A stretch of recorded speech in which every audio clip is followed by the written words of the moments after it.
Assalamualaikum warahmatullahi wabarakatuh.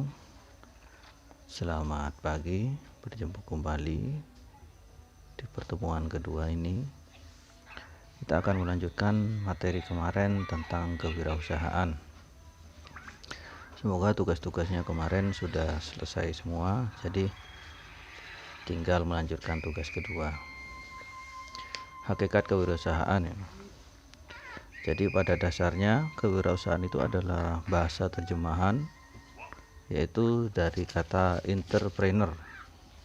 Dari kata entrepreneur yang dalam bahasa Inggris dikenal dengan between taker atau go taker. Itu sudah ada pada abad pertengahan, sudah ada tentang materi kewirausahaan. Nah, manfaat kewirausahaan. Jadi manfaat kewirausahaan pertama adalah membantu meningkatkan kesejahteraan masyarakat sekitar. Artinya begini, jika ada suatu tempat usaha, maka otomatis lingkungan sekitar akan mendapatkan manfaatnya. Jadi bisa tenaga kerjanya dari lingkungan sekitar, atau memudahkan masyarakat lingkungan sekitar untuk mendapatkan barang yang diinginkan. Itu manfaat pertama. Kedua adalah mengurangi tingkat pengangguran di lingkungan sekitar. Itu otomatis ya. Jadi jika ada suatu komplek wirausaha atau komplek industri, bisnis, otomatis lingkungan sekitar akan mendapatkan kecipratan manfaatnya. Contoh kecil, misal tidak punya kelebihan apapun, bisa menjadi tukang parkir di lingkungan sekitar, bisa itu. Jadi manfaatnya pasti ke lingkungan sekitar. Yang ketiga, melatih individu untuk bisa memanfaatkan peluang. Nah, orang yang berwirausaha pasti orang yang bisa membaca peluang usaha apa yang ada di sekitarnya. Sekiranya dia bisa memanfaatkannya, nah itu pasti. Kalau kita tidak bisa membaca peluang, maka jangan harap berani untuk membuka wirausaha. Karena orang wirausaha itu seperti orang main dadu. Tidak bisa langsung kita anggap pasti bisa, pasti sukses, tidak. Jadi kita itu harus punya mental keberanian. Ya. Yang keempat, melatih individu menjadi pribadi yang lebih baik. Pasti. Yang kelima, memberikan kebebasan untuk mengendalikan nasibnya sendiri. Ya. Yang keenam, membantu memberikan peluang perubahan. Setiap ada usaha baru, setiap ada wirausaha baru, lingkungan sekitar akan mendapatkan pengalaman yang berbeda. Pasti ada perubahan. Selanjutnya, berpeluang dalam meraih keuntungan yang lebih optimal. Itu pasti. Yang selanjutnya, membantu membangun sosial di daerahnya. Selanjutnya, memberikan penuturan untuk hidup hemat.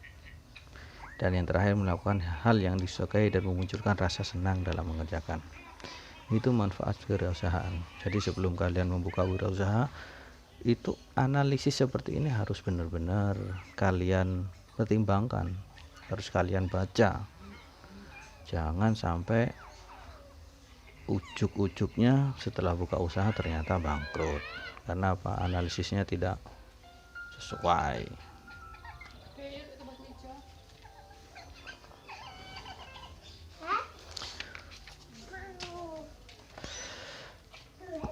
Selanjutnya, tahapan-tahapan dalam melakukan wirausaha. Nanti akan saya berikan materi dalam bentuk buku ya.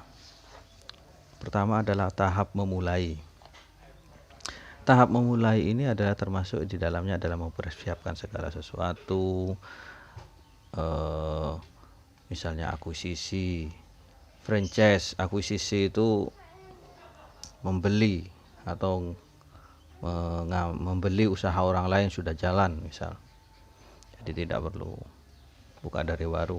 Atau franchise itu adalah sejenis waralaba, sekarang sudah banyak itu franchise itu, misal kebab Turki Baba Rafi, teh racik, itu semuanya franchise itu. Kita hanya membayar royalti, tidak perlu membuat brand baru.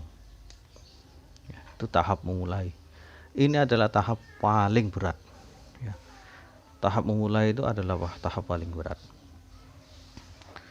Kenapa? Karena di sini adalah tempat atau pikiran kita untuk bisa yakin atau enggak itu di sini. Antara buka usaha apa enggak, ini tahap memulai. Yang selanjutnya tahap melaksanakan. Nah, kalau sini sudah action. Jadi di sana sudah ada mengelola manajemen usaha, misalnya ada anak buah, gimana cara mengatur anak buah, gimana cara istilahnya manajemen barang datang, barang keluar, terus misalnya odolnya ada 5, hari ini terjual 2, berarti otomatis sisa berapa, itu harus diketahui. Ya, ini adalah tahap melaksanakan action. Tahap mempertahankan usaha, itu yang ketiga adalah tahap mempertahankan usaha. Nah, ini termasuk analisis perkembangan, hasil yang dicapai, persaingan dengan yang lain. Kemudian yang terakhir adalah mengembangkan usaha. Setelah semua tahapan di atas sudah dilaksanakan, otomatis kalian punya ingiran untuk mengembangkan usaha. Ekspansi ke tempat lain misalnya, memperbesar stok barang lebih banyak. Ini tahapan-tahapan yang pasti kalian lakukan ketika kita melakukan wirausaha. Ya. Cukup sekian pertemuan kita kali ini. Saya tidak akan mau berbanyak. Silahkan, tugasnya hari ini adalah meresum pertemuan yang sudah saya jelaskan barusan. Setelah diresum, tidak usah terlalu banyak, cukup 1 lembar saja, dan diupload di GC. Mungkin itu saja pertemuan kita kali ini. Wassalamualaikum warahmatullahi wabarakatuh. Salam sehat.